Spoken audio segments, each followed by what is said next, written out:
Haleluya, kita melanjutkan pengajaran ya dari kitab Kejadian 23, kita buka. Kitab Kejadian pasal 23, kita baca ayat 1 dan 2 saja, tapi nanti saudara baca lagi di rumah semua ayat ya. Kejadian pasal 23, ayat 1 dan 2 kita baca bersama. Sesuai dengan apa yang tertulis di depan ya, 3, 4. Dan hidup Sarah adalah 127 tahun. Inilah tahun-tahun hidup Sarah.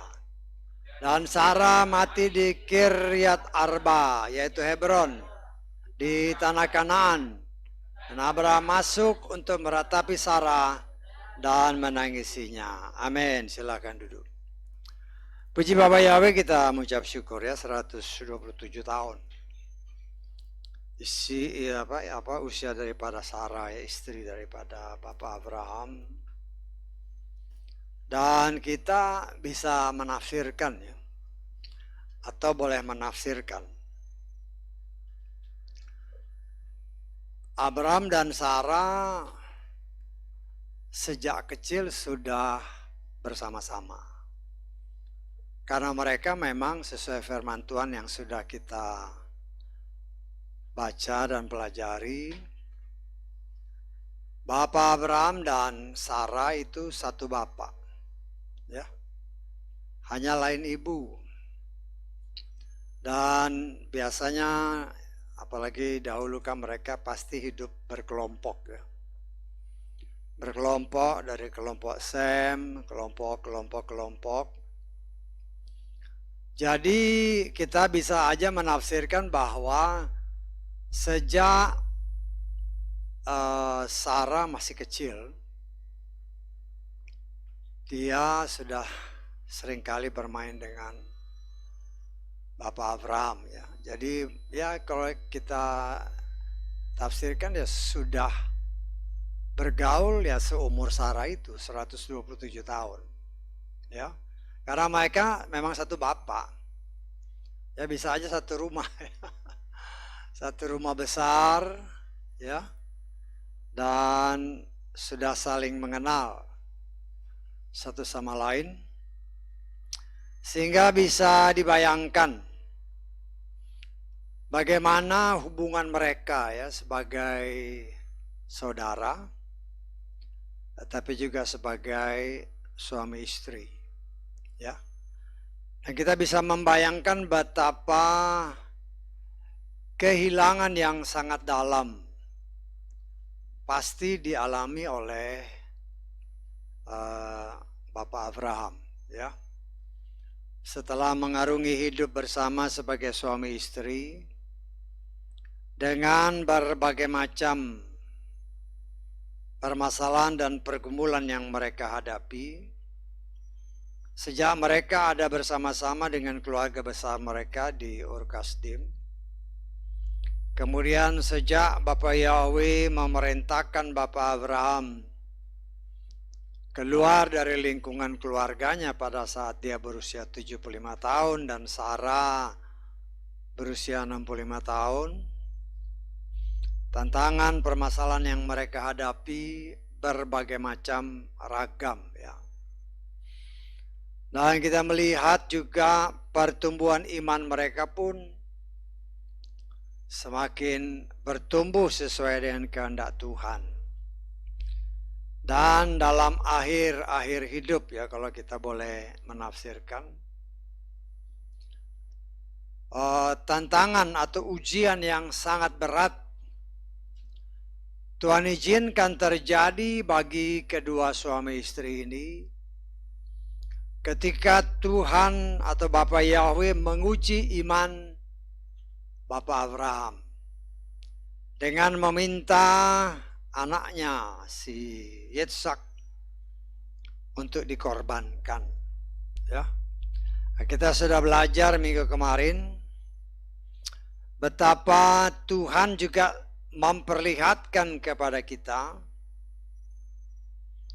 kata-kata yang positif dan mengandung iman itu dapat membuahkan hasil yang di luar daripada pemikiran kita sebagai orang percaya. Ya. Nah, kita sudah belajar minggu lalu betapa Bapak Abraham di dalam menghadapi semua ujian iman yang Tuhan izinkan terjadi dalam hidupnya, dia senantiasa meresponnya dengan kata-kata yang positif. Di sini kita bisa belajar, kita bisa mengutip contoh yang sangat positif untuk dengan satu kepastian iman. Karena iman kita kan harus semakin hari semakin meningkat. Jangan hanya iman dasar, tapi terus naik, dan naik. Ya. Dan semakin naik, semua yang berasal dari dunia semakin dikikis sampai habis. Ya.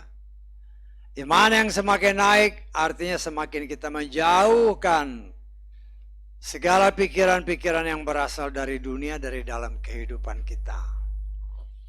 Tuhan sedang membentuk kita seperti apa yang terjadi dalam kehidupan Bapak Abraham.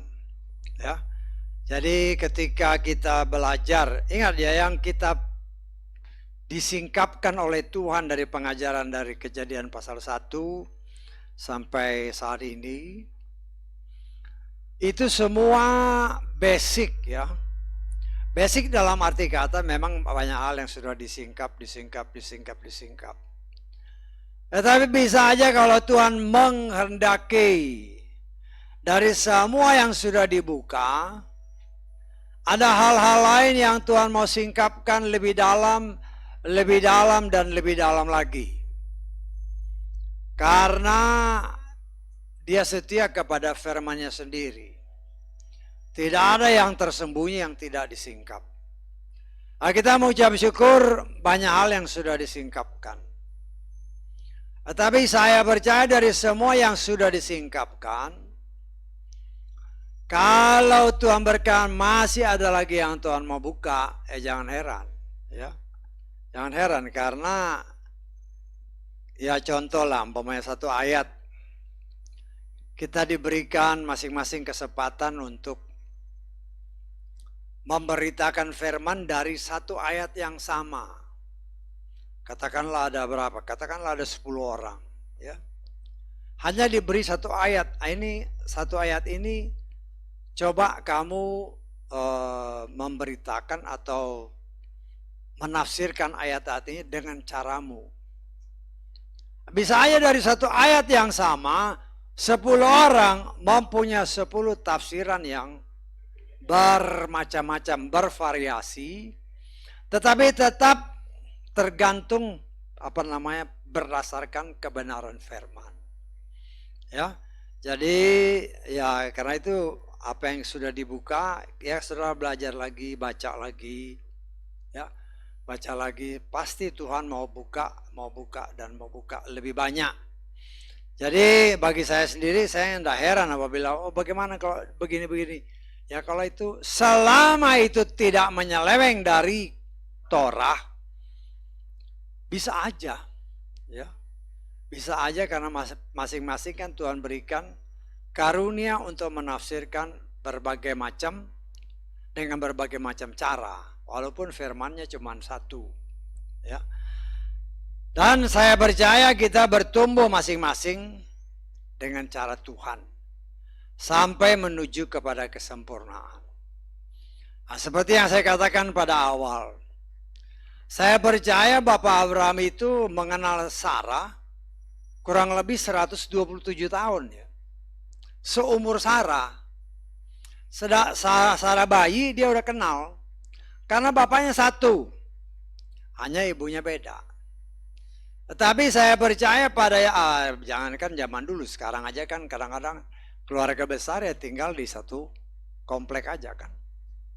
Sehingga saling mengenal. Ya.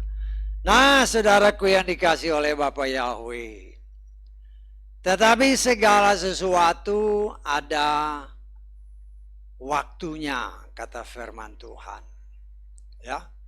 Setelah waktu Sarah untuk dia menyelesaikan tugasnya sebagai seorang ibu yang dipercayakan Tuhan untuk melahirkan cikal bakal orang pilihan Tuhan, khususnya umat Israel. Ya. Dan dia menjalankan tugasnya mendidik si Yitzhak sampai batas umur yang kita katakan dewasa, ya. Karena dia melahirkan umur 90 dan dia meninggal umur 127. Jadi dia sempat merawat Yitzhak, mendidik Yitzhak selama kurang lebih 37 tahun, ya. Suatu usia yang sangat luar biasa. Walaupun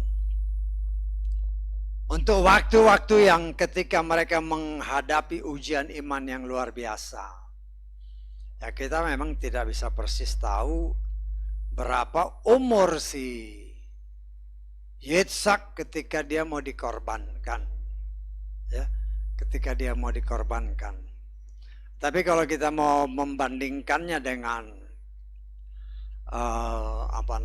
kebenaran firman, bisa saja atau bisa aja kita atau saya menafsirkan umur ketika dia dikorbankan atau mau dijadikan korban itu bisa aja usianya sama seperti usia Yeshua ketika dia mau disalib. Ya, tanggap, ya. Yeshua mulai melayani berdasarkan kitab Lukas umur 30 tahun.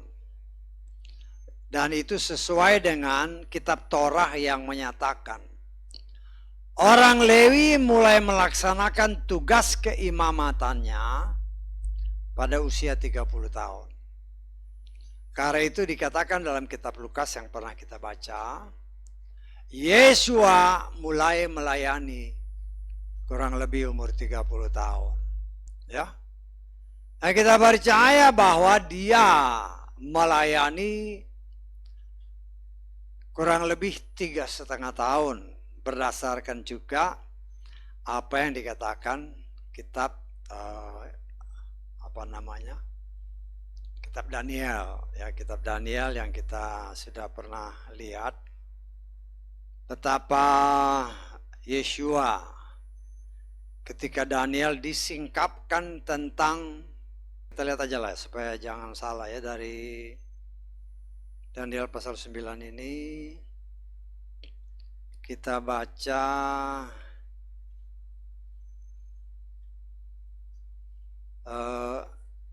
ayat 25 ya, Daniel 9 ayat 25 kita baca. Dan ketahuilah serta pahamilah bahwa dari saat perkataan itu keluar untuk memulihkan, untuk membangun kembali Yerusalem sampai kepada Mesias, penguasa itu lamanya adalah 7 pekan dan 62 pekan. Jadi 7 pekan sama 62 pekan total berapa? 69 pekan. Ya. 69 pekan itu, tapi kalau dibaca di dalam ayat-ayat di atasnya, kita baca ayat 24 dulu. Ayat 24 ya. 70 pekan telah ditetapkan atas bangsamu. Jadi total 70 pekan. 70 pekan ini dibagi. Pertama 70 pekan dibagi tadi seperti yang dikatakan tadi. 7 pekan terus 62 pekan. Jadi 7 ditambah 62 berapa total? 69 pekan. Jadi 1 pekan masih sisa. Saya tangkap. Kan tadi total 70 pekan kan? Itu untuk bangsa Israel. Ya. 7 pekan yang pertama, 7 kali 7, 49. 49 tahun untuk persiapan dan pembangunan bait suci. Kita sudah dibuka minggu lalu kemarin, diulangi lagi. Ya.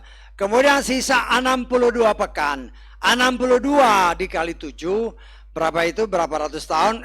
Itu muncul Yeshua. Saya tanggap. Ya. Bisa tangkap nggak maksudnya? Ya, jadi total kan 69 pekan dari saat firman itu dikeluarkan, muncullah Sang Mesias. Kemudian satu pekan yang terakhir itu yang dibagi dua. Kita lihat di dalam ayat 27. Atau kita baca ayat 26 dulu lah. Sesudah 62 pekan, Mesias disingkirkan. Ya.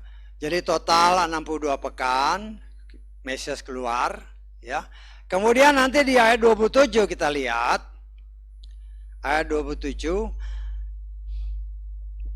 Dia akan meneguhkan perjanjian dengan banyak orang selama satu pekan yang terakhir.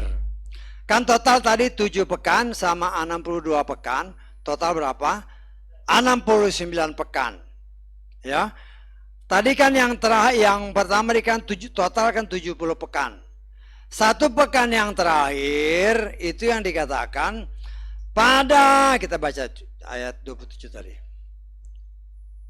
Dan dia akan meneguhkan perjanjian banyak orang selama satu pekan. Tetapi pada pertengahan pekan ia akan menyebabkan korban dan persembahan sajian terhenti.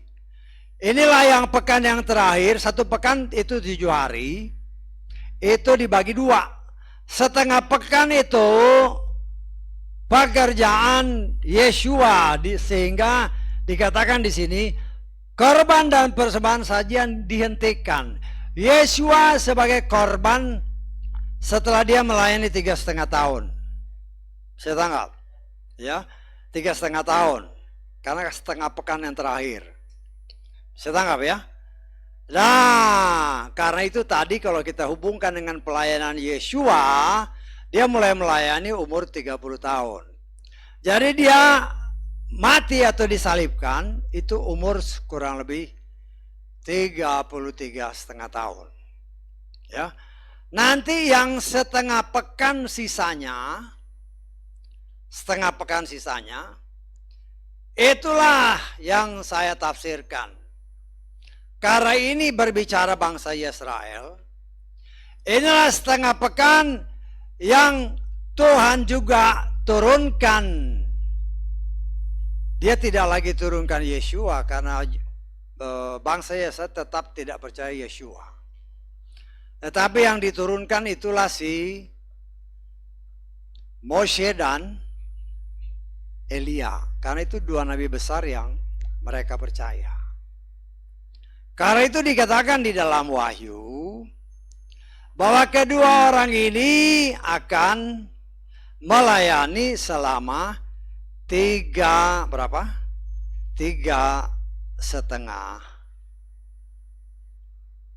hari dan kita lihat aja ya. Wahyu pasal 11. Kita lihat ayat ketiga ya, tapi kalau saudara bisa baca semua ya. Kita baca ayat ketiga aja. Aku akan menetapkan kedua saksiku. Mereka akan bernubuat selama 1260 hari dengan mengenakan pakaian kabung.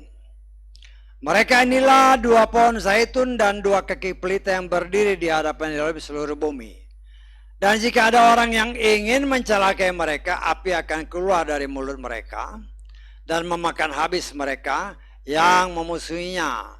Dan jika ada orang yang ingin mencelakai mereka, secara itulah dia harus dibunuh.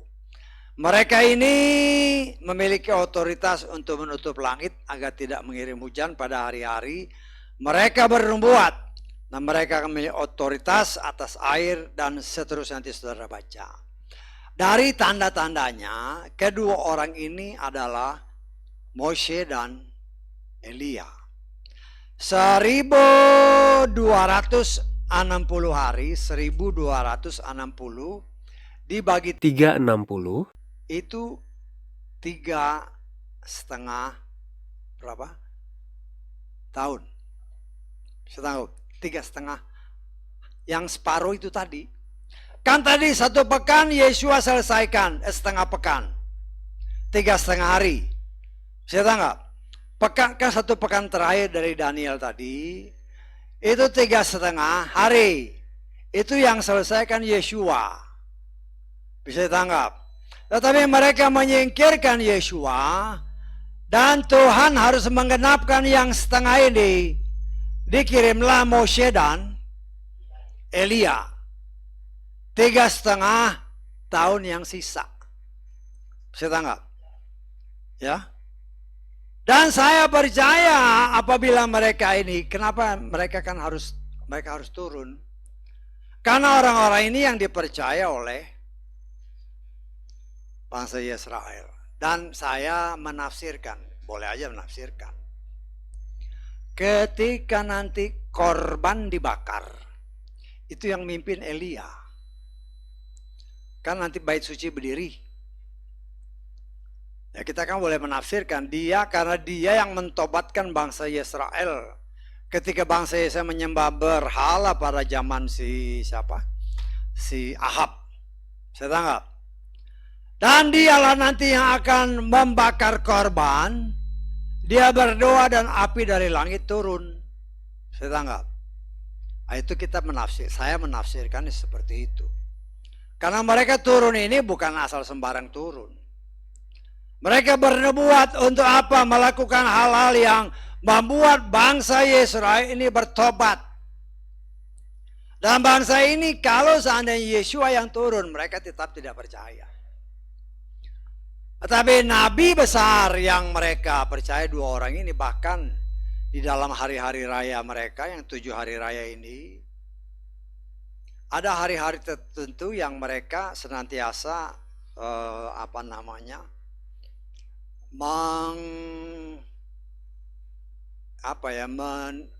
menafsirkan atau bernubuat atau apalah seperti menyebut nama Elia di sana. Jadi mereka memang percaya kepada 2 nabi ini, Moshe dan Elia, 2 nabi besar. Ya, karena itu mereka diturunkan pada akhir zaman. Ya, walaupun nanti mereka memang dibunuh, ingat dua-duanya nggak mati ya. Mereka dibunuh ya supaya mati, tapi ya Tuhan angkat. Ya. Dan saya percaya itulah bagian yang memang harus Tuhan kerjakan supaya bangsa Israel ini bertobat. Dan kita bisa menafsirkan kapan kira-kira mereka ini turun. Berdasarkan apa yang tertulis, ya. Bangsa Israel ini kalau mereka didesak oleh musuh, mereka pasti berseru sama Tuhan, sama Bapa Yahweh. Nah, kita dibuka beberapa waktu yang lalu kan, ketika mereka bangun bait suci, saya tanggap ya, karena tempat atau fondasi bait suci adalah tempat ibadah orang lain. Ketika ini diruntuhkan, dunia ngamuk, bangsa Israel diserbu, Tuhan mereka berseru kepada Bapa Yahweh. Ya, bisa saja waktu itu kedua nabi ini turun. Dan mujizat demi mujizat terjadi ya, kita menafsirkan ya banyak hal yang bisa ditafsirkan. Ya. Tetapi kita melihat di sini mereka turun pasti ada sebabnya. Tidak mungkin hanya asal turun. Tapi pasti ada sesuatu yang mereka kerjakan karena mereka bernubuat. Apa yang mereka nubuatkan? Pasti supaya bangsa ini benar-benar memperoleh keselamatan yang memang pada awalnya Tuhan memang janjikan untuk bangsa ini. Tetapi bangsa ini menolak sehingga masa anugerah diberikan kepada bangsa di luar Yesaya termasuk saudara dan saya. Tetapi bagaimana supaya bangsa ini bertobat? Bangsa ini seperti yang seringkali terjadi kalau kita baca di dalam, ya katakanlah kitab Hakim-Hakim. Ketika mereka didesak oleh musuh, mereka berseru, Tuhan berbelas kasihan, Tuhan tolong.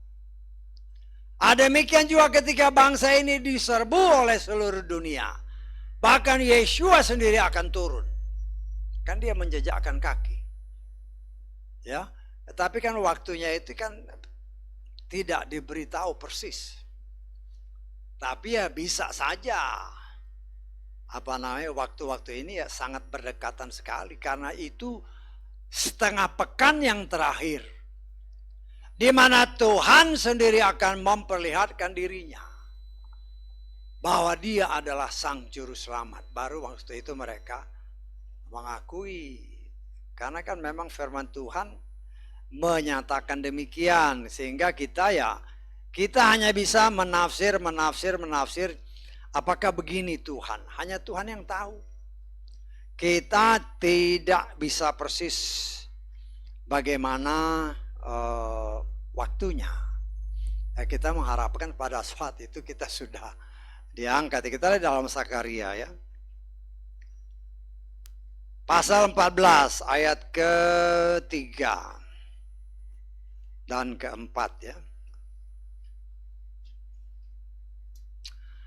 Lalu Yahweh akan keluar dan Dia akan terlibat perang dengan bangsa-bangsa itu, seperti waktu Dia terlibat perang pada hari pertempuran. Perhatikan ayat 4.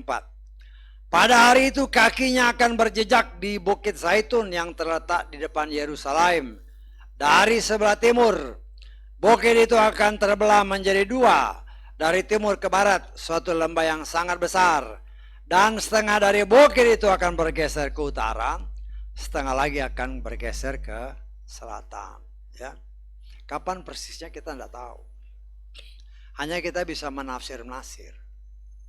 Ya, Tuhan memang harus melakukan mujizat supaya bangsa ini bertobat. Kalau enggak bisa. Karena bangsa ini kan dikatakan oleh firman Tuhan, bangsa ini bebal. Kita sudah tahu bebal itu artinya orang yang keras kepala dan tidak bisa menerima saran dari siapapun. Ya. Tetapi kalau Tuhan memperlihatkan dengan nyata, baru mereka bertobat. Kalau Tuhan tidak menurunkan api dari langit untuk membakar korban ketika Elia mempersiapkannya, mereka nggak akan percaya. Dan saya percaya bagian daripada proses supaya apa yang dahulu terjadi pada zaman Ahab di mana Elia membakar korban, pada akhir zaman Elia pun pasti datang untuk tujuan yang saya tafsirkan ya seperti itu. Karena korban harus dibakar. Ya, tidak mungkin dia pakai api. Apinya harus dari sorga. Ya. Bagaimana caranya ya nanti kita lihat ya, kita sudah di atas kan. Tapi ya harus benar-benar sekarang. Tidak lagi waktu yang kita semua ini kan hanya bisa menafsir. Tapi apakah bagaimana aktualnya, siapa yang tahu? Hanya Tuhan yang tahu. Tetapi semua itu kita bisa belajar dari firman, kita menafsirkan untuk membawa kita pun mengerti bahwa waktunya memang sudah semakin dekat. Sekarang bagaimana persiapan kita dengan waktu-waktu yang semakin dekat. Karena segala sesuatu ada waktunya. Walaupun Sarah adalah orang yang paling dikasihi oleh suaminya, si Abraham, ada waktunya dia harus berpisah. Ya, setelah Tuhan menganggap dia sudah cukup umur mendidik cikal bakal pilihan Tuhan, yaitu Yitzhak. Ya, Tuhan ambil dengan caranya. Walaupun kita menafsirkan minggu lalu, bisa saja benih-benih syok itu terjadi ketika Abraham ngomong sama Sarah, anakmu diminta oleh Tuhan untuk dipersembahkan. Ya bisa aja dia syok, dia pasti syok kalau dengar itu. Tapi bisa aja kita tafsirkan itu merupakan benih-benih yang membuat dia pada akhirnya ya meninggal. Ya, karena pukulan secara batin kan. Walaupun nanti dia lihat anaknya balik. Tapi ya itu kan kita hanya bisa menafsirkan aja. Dan saya bisa menafsirkan atau boleh menafsirkan, kira-kira umur Yitzhak waktu dikorbankan bisa aja mirip sama dengan umur ketika Yeshua dikorbankan, sekitar 33 tahun. Nah, saudaraku yang dikasihi oleh Bapa Yahweh, firman Tuhan menyatakan, Bapak Abraham pasti sedih ditinggalkan oleh orang yang selama ini menyertai dia sejak kecil, Sarah masih bayi, sampai dia umur 127 tahun, tiba-tiba waktunya Tuhan dia pulang. Tapi kita melihat di sini, saudaraku yang dikasihi oleh Bapa Yahweh, segala sesuatu diatur sedemikian rupa oleh Tuhan. Ya, Bapak Abraham bertekad orang ini kan harus dikubur. Dan firman Tuhan kalau nanti saudara baca dalam kitab Kejadian 23 ini, ya, betapa Bapak Abraham akhirnya membeli sebuah ladang yang dikenal dengan Gua Mahpela, ya. Gua Mahpela yang itu area dimiliki oleh orang yang berasal dari Bani Het, ya. Bani Het ini kalau kita baca di dalam satu Tawarikh adalah kalau ditarik ke atas itu dari keturunan Ham, ya. Dari keturunan Ham, ya. Dan Bapak Abraham berniat untuk menguburkan istrinya. Dia tidak bawa istrinya kembali ke Ur Kasdim, karena Tuhan sudah perintahkan dia pergi dari sana. Berarti dia dan tanah itu memang tanah, itu kan di daerah tanah Kanaan. Bahwa daerah itu dijanjikan Tuhan nanti menjadi milik dia dan keturunannya. Karena itu dia membeli satu area yang dikenal dengan nama Gua Mahpela, ya. Dan kita melihat di sini, saudara yang dikasihi oleh Bapak Yahweh, Bapak Abraham menghadap Bani Het ini, kemudian terjadilah tawar menawar, ya, atau permintaan Bapak Abraham kepada Bani ini untuk bisa membeli satu tanah yang ada guanya, ya, untuk dia bisa menguburkan Sarah, ya. Dan berdasarkan firman Tuhan, ya, terjadi persetujuan antara Bapak Abraham dengan Bani Het, khususnya dengan pemiliknya yaitu si Efron namanya, ya, Efron, ya. Itu ditetapkan harga berapa? 400 sikal, ya. 400 sikal perak. Dan 400. Saudara masih ingat tentang piktograf kemarin? Masih, ya. Piktograf sama gematria. Lupa, ya. 400 itu bilangan apa? Tahu, ya, huruf terakhir, ya. Dan arti namanya, arti tahu atau nilai gematria 400, kan tadi 400 kan.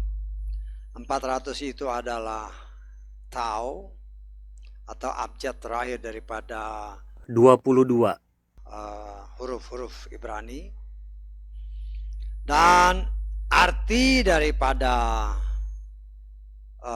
tau ataupun nilai gematria 400 itu, salah satu artinya adalah covenant, perjanjian, ya. Jadi perjanjian antara Bapak Abraham dengan Bani Het atau si Efron orang Het ini, mereka terjadi kesepakatan 400 sikal, ya. 400 sikal perak, ya. Dan kita melihat segala sesuatu, kadang-kadang kita juga harus melihat gematria tadi itu kan. Huruf-huruf ini ada gematria, ada artinya, ya. Satu sikal itu kira-kira 10 sampai 11 gram, ya. Jadi kalau 400, kalau kita ambil rata-rata 10 lah. 400 dikali 10 Berarti sekitar berapa? 4 kilo ya. Betul nggak? Kalau kan sebenarnya di sekitar 11, satu sikal itu sekitar 11 gram. Kalau kita ngambil 10 lah, 10 gram satu sikal. Berarti kan 400 sikal, 400 kali 10. Jadi 4 kilo, 4000 gram kan, 4 kilo. Perak ya. Ya saya enggak tahu harga perak 1 gram berapa sekarang. Ya. Ya enggak tahu lah berapa harganya kan. Kalau emas tahu kan. Kalau emas 1 juta kan. Ya kata kasarnya 1 juta. Kalau perak berapa 1 gram?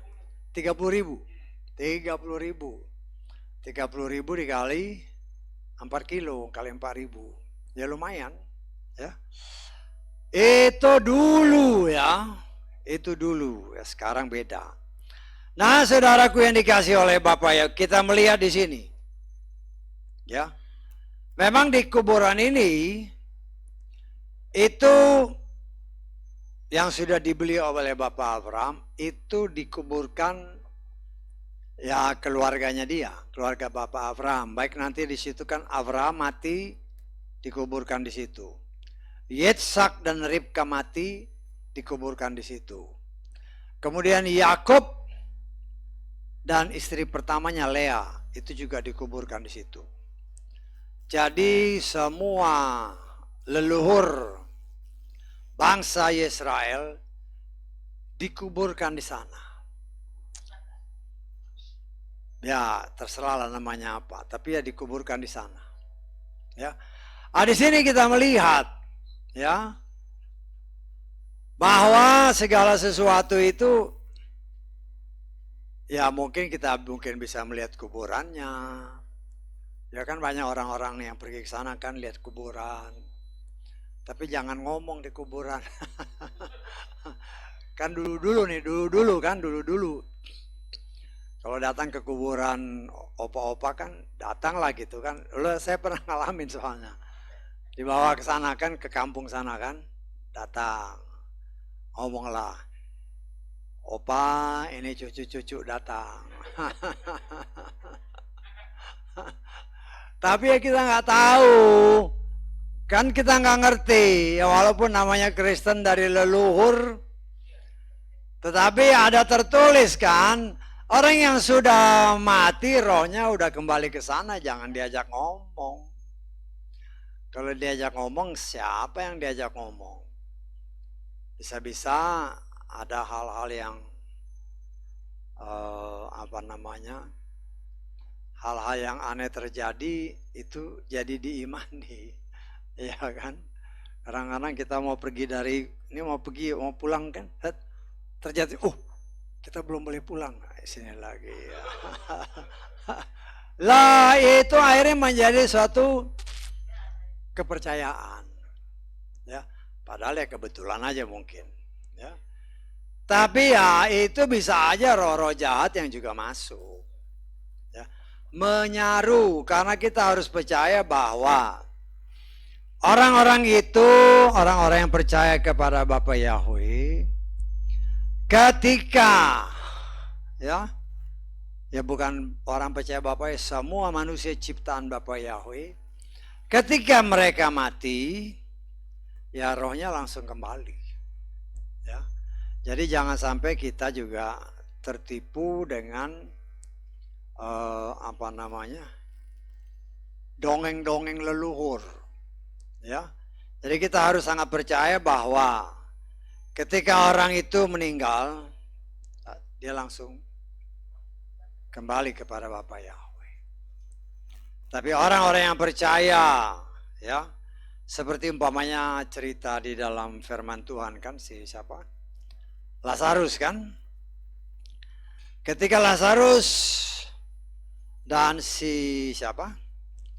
Orang si kaya dan si miskin, ya. Orang kaya dan Lazarus yang miskin ini, ketika ya kita baca coba ya supaya kita ingat aja nih. Lukas pasal 16 ayat ke-22. Dan terjadilah bahwa orang miskin itu meninggal dan dia dibawa oleh para malaikat kemana? Ke pangkuan Abraham. Tanggap. Ini firman ya, bukan kata saya. Ini firman. Nah, kita melihat di sini, ya. Kita percaya ini memang yang akan terjadi dalam kehidupan saudara dan saya, karena seringkali dalam firman Tuhan, ya kalau kita baca di dalam, kita sudah pernah belajar kan tentang Roh Kudus kan. Ketika si raja mati, maka dia apa? Dikumpulkan dengan leluhurnya. Suka baca itu. Kan seringkali ada di kitab Raja-Raja, kitab Samuel kan. Dikumpulkan kepada leluhurnya. Nah, kita tidak tahu nanti gimana kan. Yang penting kita percaya. Ketika kita nanti sudah waktunya ya kumpul lagi. Orang pilihan dan orang yang bukan dipilih. Ya. Ini kan sama-sama orang Israel, orang Yahudi. Si orang kaya itu kan orang Yahudi kan. Tetapi ketika dia mati, yang satu di pangkuan Bapak Abraham, yang satu di tempat penyiksaan. Lah kita mengharapkan, ya, karena berbicara Bapak Abraham, kita juga bisa menafsirkan atau kita boleh menafsirkan bahwa yang dimaksud ini adalah orang yang dipilih Tuhan. Jadi sudah ada tempatnya, orang yang dipilih ini di sini, orang yang ya kita kembali, orang yang dipilih untuk diselamatkan, dan ada orang yang dipilih untuk dibinasakan. Ya. Jadi semua firman itu harus saling melengkapi dan tidak boleh saling bertentangan. Saya tanggap. Jadi kalau ada kita pembicara dengan siapapun, ya, bisa aja kan saudara menghadapi orang-orang, mungkin berdiskusi, ya diskusi boleh aja, tetapi di dalam diskusi itu jangan sampai ada kita menyampaikan sesuatu yang bertentangan dengan firman. Saya tanggap. Karena melalui diskusi, ya ini pengalaman kan, melalui diskusi, ketika ada orang bertanya, kita mungkin tahunya sedikit. Tapi karena ada dorongan Roh Kudus, di rumah kita belajar lagi. Apa sih, benar nggak itu? Bisa tangkap saya? Kita kan waktu diskusi ya karena mungkin tidak menyangka akan ada diskusi kan. Ada orang nanya gini. Kan kita, ya Tuhan pasti tidak akan pernah mempermalukan anak-anaknya. Sehingga ketika Tuhan izinkan kita bertemu dengan orang-orang, untuk mereka mungkin bertanya sesuatu, Tuhan berikan kepada kita kemampuan untuk menjawabnya sebatas apa yang Tuhan izinkan untuk kita nyatakan. Tetapi nanti dengan dorongan daripada Roh Kudus, di rumah kita belajar lagi. Tadi benar gak tuh ya? Salah gak? Dari situ kita bertumbuh, supaya pelayanan kita semakin hari semakin maju, semakin berkembang. Ya. Tetapi kalau kita juga tidak begitu mengambil perhatian, ya repot. Jadi begitu ada diskusi, mungkin kan ada aja saudara yang nanya kan. Ada aja yang saudara yang nanya atau kerabat yang nanya. Kita bisa jawab mungkin. Tapi yang kita jawab itu mungkin hanya sedikit. Tetapi dengan pertanyaan yang sedikit itu, karena Roh Kudus ada di dalam kita, di rumah kita belajar lagi nih. Oh, tadi yang ditanya orang itu benar gak sih? Jawaban saya benar gak gitu? Maksud saya, ngerti maksud saya? Sehingga dengan demikian kita dipacu oleh Roh Kudus belajar lebih dalam lagi, sehingga ketika ada pertanyaan yang mungkin mirip-mirip, kita bisa menjelaskan lebih sempurna. Tuhan menghendaki saudara dan saya itu memang bertumbuh dalam kehidupan ini. Bukan hanya bertumbuh begitu aja, tetapi kehidupan yang Tuhan percayakan kepada saudara dan saya juga kita manfaatkan untuk mengenal Dia semakin lebih baik, lebih baik, lebih baik. Saja kan dalam pemberitaan seperti ini atau dalam pemberitaan mungkin kita mendengar ada orang memberitakan firman, ya, cara Tuhan kan macam-macam. Ya. Dari apa yang kita dengar mungkin sepatah kata. Kita ini kayak begini, kita didorong oleh Tuhan untuk mencari kebenarannya. Benar nggak ini? Ya. Dan itulah salah satu cara Tuhan untuk membuat saudara dan saya bertumbuh dalam pengetahuan, pengenalan yang benar akan Dia, sehingga kita tidak akan bisa tersesatkan. Nah, saudara kan mesti bisa menjawab orang kalau ada orang yang bilang kan, Torah itu nggak berlaku. Nah, harus bisa jawab. Itu kan pertanyaan itu, omongan itu kan enteng, apalagi kalau yang ngomong itu kan pelayan Tuhan yang mungkin dianggap wah. Ya. Nah, saudara harus bisa jawab, itu benar nggak yang dia omongin. Kita harus bisa membentengi diri dengan firman. Bukan hanya asal ngomong, nggak bisa. Ya, ya hal-hal seperti itu kita harus sangat hati-hati. Ya kayak beberapa waktu ini kan pengalamannya, karena kan kita suka ngomong-ngomong di bawah kan. Ada salah seorang dari saudara kan ngomong, Pak ada pelayan Tuhan, yang cukup dikenal lah katanya. Dia ngomong gini, kamu itu urus orang tuamu, kau perlu nggak usah bayar perpuluhan. Bisa nggak saya? Daripada kamu bayar perpuluhan, itu kasih orang tuamu. Lalu saudara harus bisa jawab, itu benar apa salah? Lah, tapi kan harus ada dasarnya. Memang kita wajib membantu orang tua. Ada tertulis. Tetapi jangan berani meniadakan firman. Setanggap, karena itu perintah ya. Jangan kita mau sok pahlawan, akhirnya mengajarkan orang sesuatu yang melenceng dari firman. Itu dua hal yang berbeda. Mengurus orang tua dengan kewajiban melakukan firman, termasuk yang mengembalikan milik Tuhan, jangan diajarkan sesuatu yang saya mengatakan itu pengajaran yang salah. Karena Tuhan tidak pernah mengajarkan seperti itu bertolak belakang dengan apa yang dia perintah. Ingat, Tuhan itu setia sama firman-Nya. Siapapun yang berani mengajarkan seperti itu, hati-hati. Ya.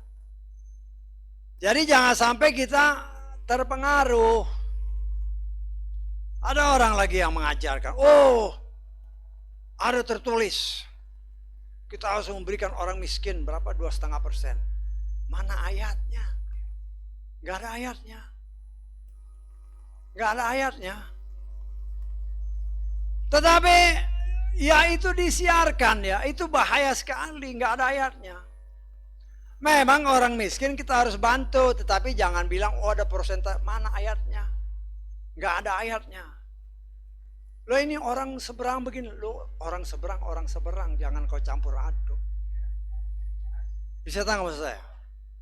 Tidak ada ayatnya, tapi kewajiban kita untuk membantu orang yang berkekurangan. Atau sering dikatakan orang miskin. Tapi jangan bilang, ada tertulis, di mana ayatnya? Nggak ada ayatnya 2,5% itu. Yang ada kembalikan milik Tuhan, 10% itu ada. Ya walau kan banyak di luar sana kan, itu tidak berlaku lagi. Kok enaknya ngomong gak berlaku. Itu yang harus kita, saudara harus berani kalau ada orang yang ngomong seperti itu, walaupun itu diutarakan oleh pelayan Tuhan yang mungkin luar biasa, ya mungkin punya jemaat ribuan, bukan berarti Itu benar ya, kalau dia katakan itu bertentangan dengan firman, karena berulang kali dari tempat ini saya katakan, Tuhan itu setia kepada firman. Jangan kau berani merubah firman. Jangan. Umpamanya bagi saya, kewajiban saya memberitakan ayatnya begini. Engkau lakukan, oke, itu kehendak Tuhan. Engkau tidak mau, ya itu urusanmu.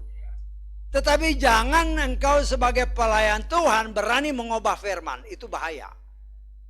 Kau bukan Tuhan. Setengah saya. Tapi kan saudara, ya ini saya beritakan ini, kalau ada orang yang berani ngomong seperti itu, saudara harus berani bisa jawab. Saya hanya mengatakan sebagai pelayan Tuhan, jangan kau rubah firman. Karena Tuhan setia kepada firman-Nya. Saya tanggap. Kau berani mengajarkan seperti itu, ada tertulis Yakobus pasal 3. Engkau salah ngajar, hukumanmu 2 kali. Bagi saudara dan saya, kita harus berani memberitakan firman apa yang tertulis. Jangan dirubah. Karena itu bukan hak kita untuk merubah. Orang itu bagaimana menanggapinya, itu urusan dia dengan Tuhan. Kita belajar dari pengalaman. Ya Bapak Abraham ini punya pengalaman luar biasa sama Sarah. Dan karena itu dia sungguh-sungguh mau merawat istrinya sampai selesai, dikuburkan di tempat yang layak. Dan dia mengadakan suatu perjanjian, itu 400 itu mengadakan perjanjian. 400 shikal perak.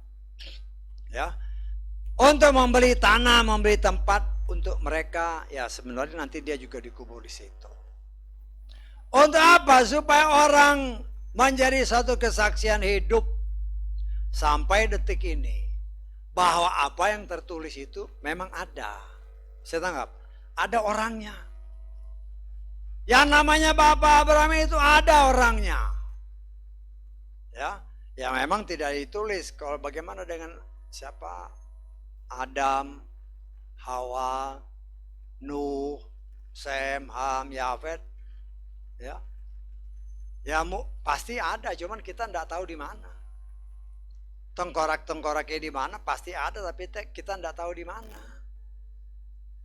Itu semua ada sebagai bukti bahwa apa yang tertulis itu memang ada. Memang pernah ada. Nah, kita pernah belajar kan tentang penemuan fosil-fosil yang menurut pengetahuan sekarang umurnya sekian berapa ribu tahun, berapa juta tahun.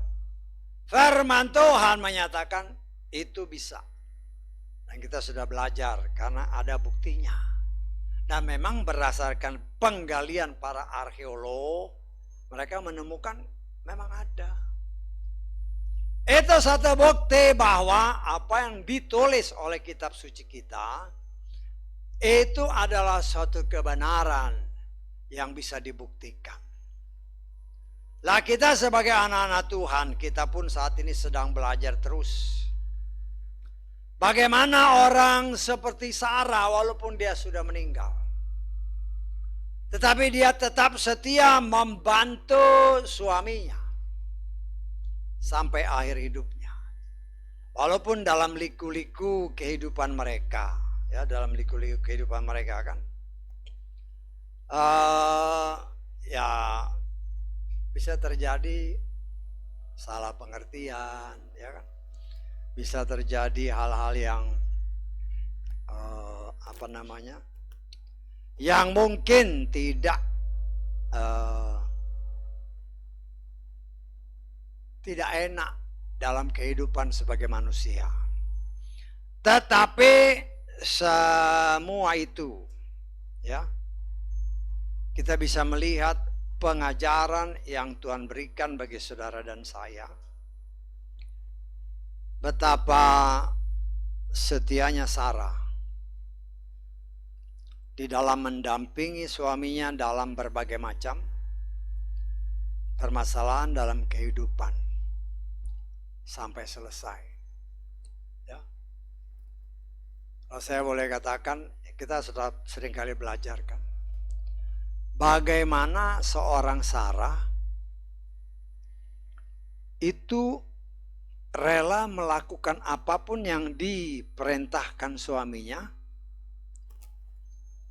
supaya suaminya jangan dibunuh. Berkali-kali kan, ketika mereka ke Mesir, si Abraham bilang, jangan bilang kamu istriku. Ya. Ketika dia ketemu dengan Abimelek, kamu jangan bilang kamu istriku. Apa yang kita lihat di sini? Sarah taat kepada suaminya. Sarah taat kepada suami. Nah, di sini kita harus melihat, seringkali kan kita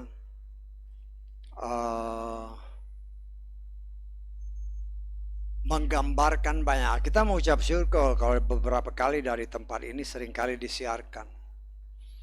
Ada 3 macam perkawinan yang Tuhan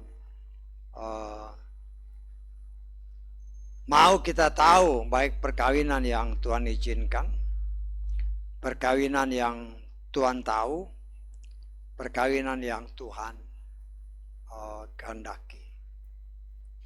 Nah, kita sudah mendapatkan pembukaan perkawinan yang dikehendaki Tuhan.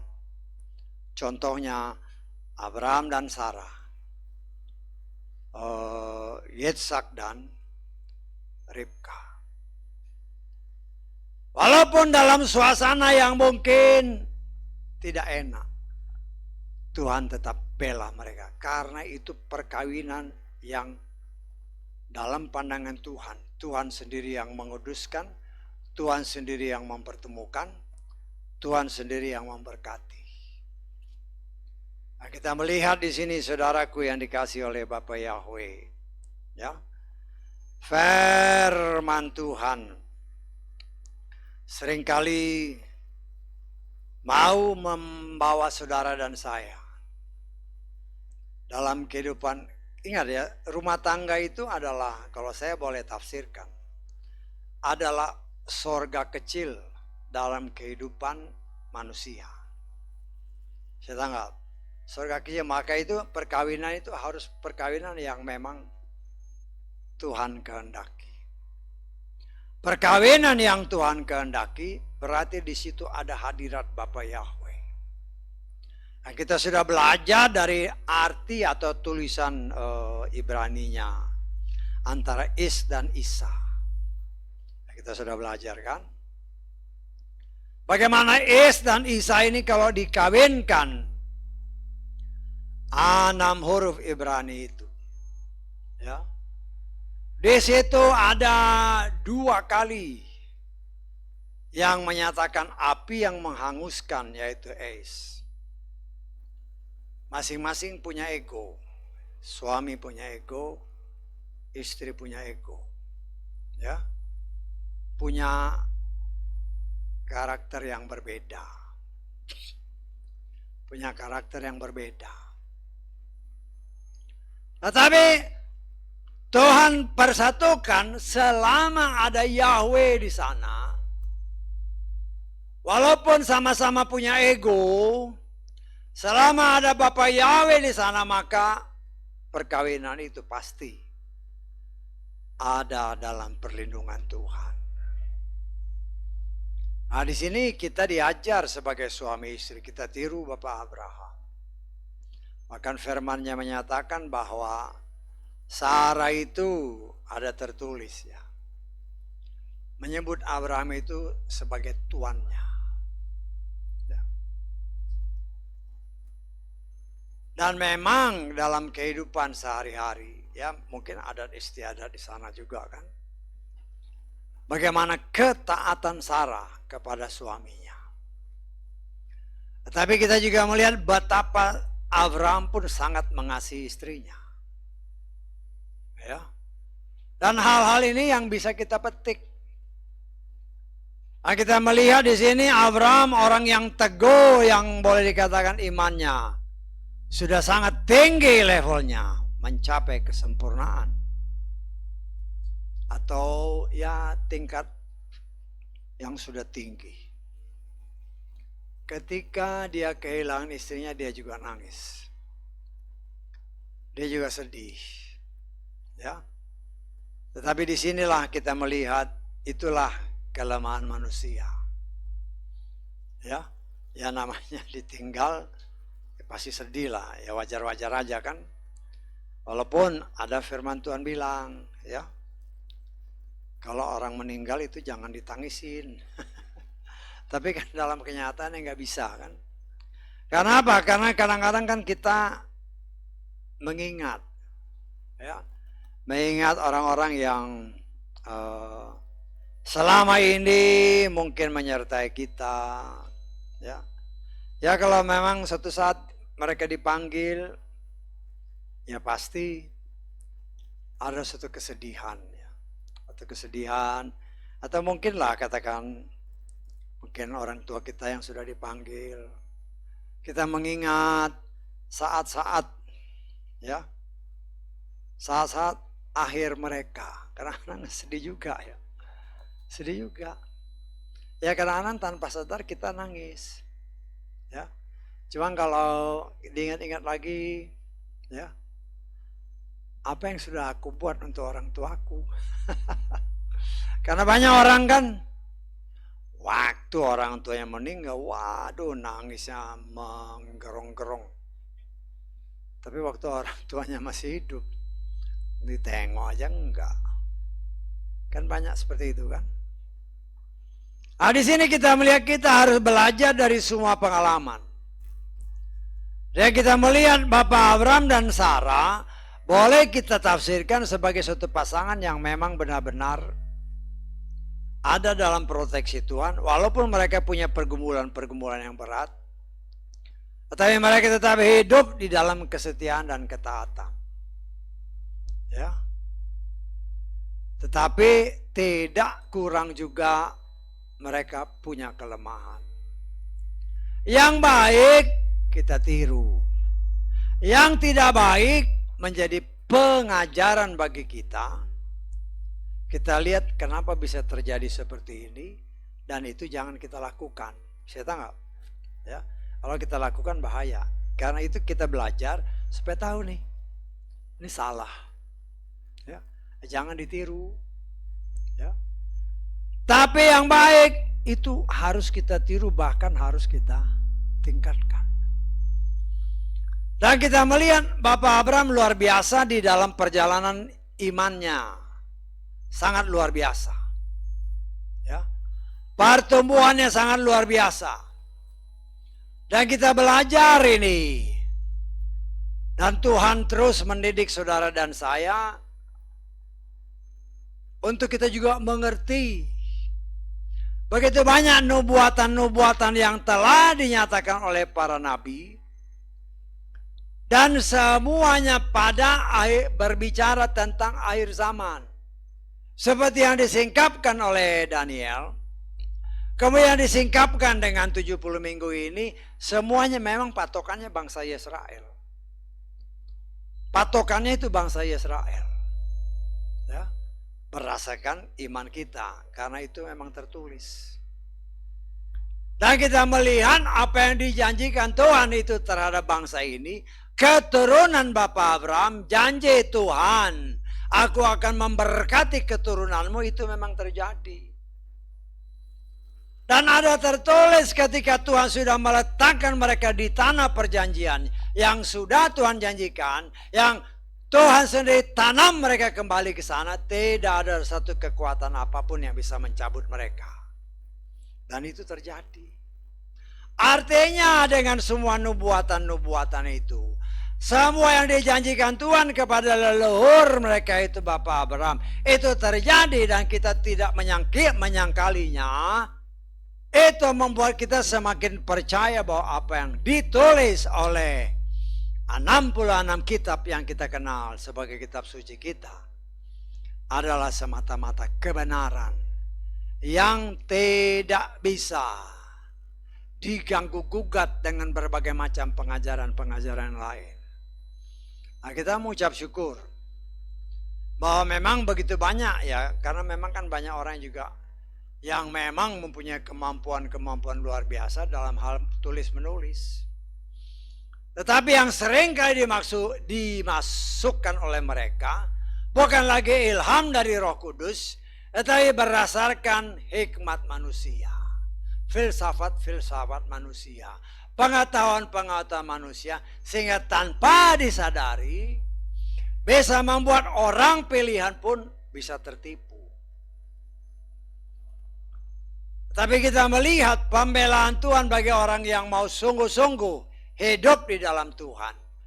Tuhan punya berbagai macam cara untuk membuat kita juga semakin percaya.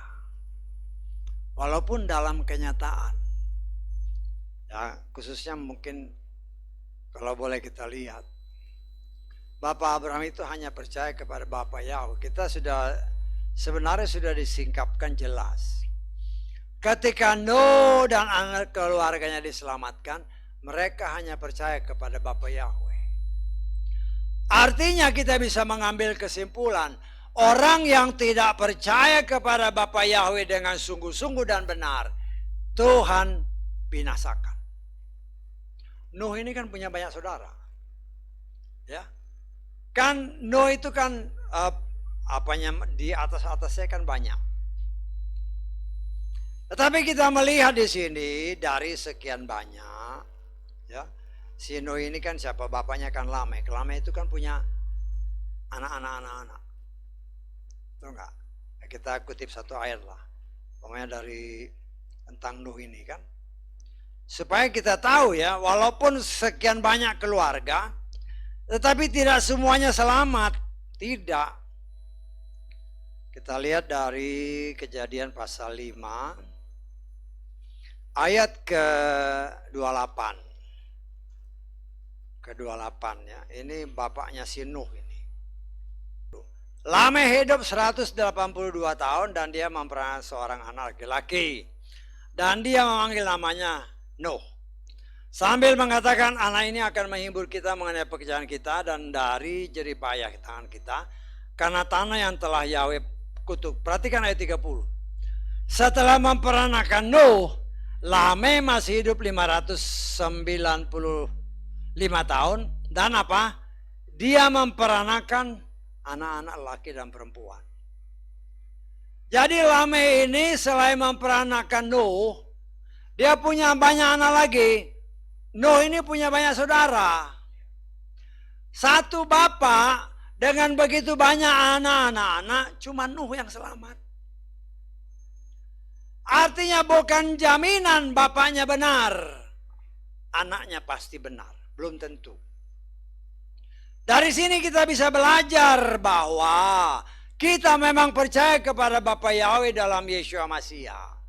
Dan kita mengharapkan keluarga besar kita pun juga percaya dan menerima Bapa Yahweh di dalam Adonai Yeshua Masiah sebagai Tuhan dan Juru Selamat. Karena kalau mereka percaya dan sungguh-sungguh hidup di dalam firman-Nya pasti selamat. Tetapi dalam kenyataannya kita sudah memberitakan kepada mereka, ya mereka boleh dikatakan dalam tanda kutip tidak menanggapi. Betul nggak?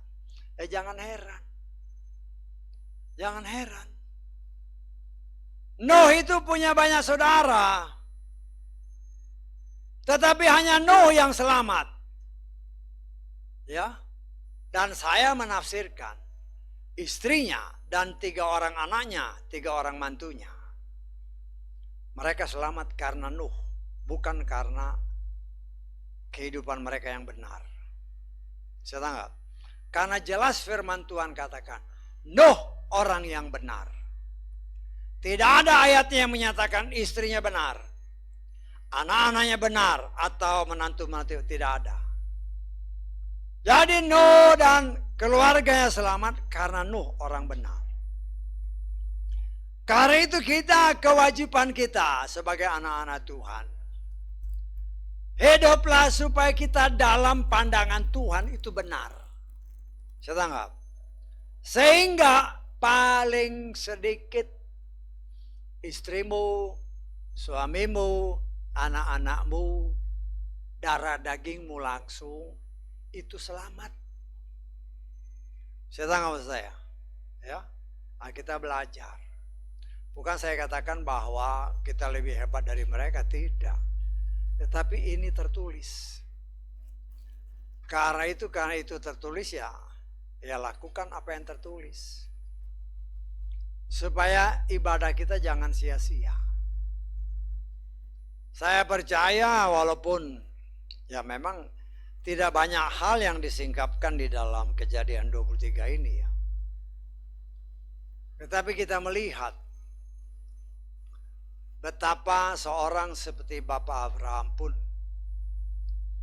ketika dia harus merelakan orang yang dikasihi diambil Tuhan. Tetapi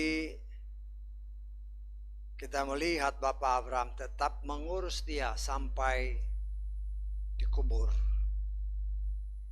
Kita melihat sampai sekarang pun semuanya masih ada. Sebagai tanda kalau Tuhan ya kita datang melihat, kita diingatkan. Orang ini adalah cikal bakalnya. Orang yang memperoleh kasih karunia Tuhan. Ya, kita percaya saudaraku yang dikasih oleh Bapak Yahweh. Apa yang diperbuat Bapak Abraham dan istrinya bisa menjadi contoh teladan. Semua yang baik kita serap dan kita kembangkan. Semua yang tidak baik kita pelajari dan kita tinggalkan. Supaya sebagai contoh jangan kita lakukan. Ya. Karena di sini kita bisa melihat semua yang dilakukan orang seperti Abraham. Yang jelas dikatakan oleh Bapak Yahweh. Orang yang dikatakan Bapak orang yang beriman. Ya. Tidak semuanya bisa dicontoh dengan baik. Artinya kita sebagai anak-anak Tuhan, mari kita belajar. Ya. Kita harus bisa memilah-milah dari semua ini. Supaya jangan sampai salah pilih. Ya walaupun contoh. Kita mau beli buah kan. Buah ya entah jeruk lah, entah mangga, entah macam-macam buah-buah kan. Kita kan milih kan. Cat. Kita menganggap yang kita pilih itu baik. Begitu sampai di rumah kita buka, ada yang busuk juga. Dari sini, dari hal yang kecil, kita belajar, Tuhan tolong. Supaya di dalam kehidupan ini jangan sampai saya salah pilih dan salah jalan. Ya. Dan kita hanya bisa mengandalkan Roh Kudus yang Tuhan anugerahkan bagi saudara dan saya, yang memampukan kita bukan saja mengingat apa yang telah pernah kita dengar atau apa yang pernah kita baca, tetapi memampukan kita untuk melakukannya dengan benar dan sesuai kehendak Tuhan. Bukan kebenaran kita, karena itu dengan benar, bukan kebenaran kita, tapi sesuai kehendak Tuhan. Memang seringkali ya apa yang kita lakukan menurut kita benar, tetapi belum tentu sesuai kehendak Tuhan. Sehingga kadangkala Tuhan izinkan terjadi, kita sudah lakukan, kita anggap itu sudah benar, tapi pada akhir kok ada sesuatu yang salah. Itu bukan harus membuat kita kecewa, tidak, untuk membuat kita koreksi. Tuhan menghendaki saudara dan saya menjadi sempurna. Dan saya berani mengatakan kepada saudara, kesempurnaan yang kita imani belum tentu seperti apa yang Tuhan kehendaki. Saya tanggap, kita menganggap ini sudah sempurna. Tapi yang kita anggap sempurna itu dalam pandangan Tuhan belum tentu seperti apa yang kita harapkan.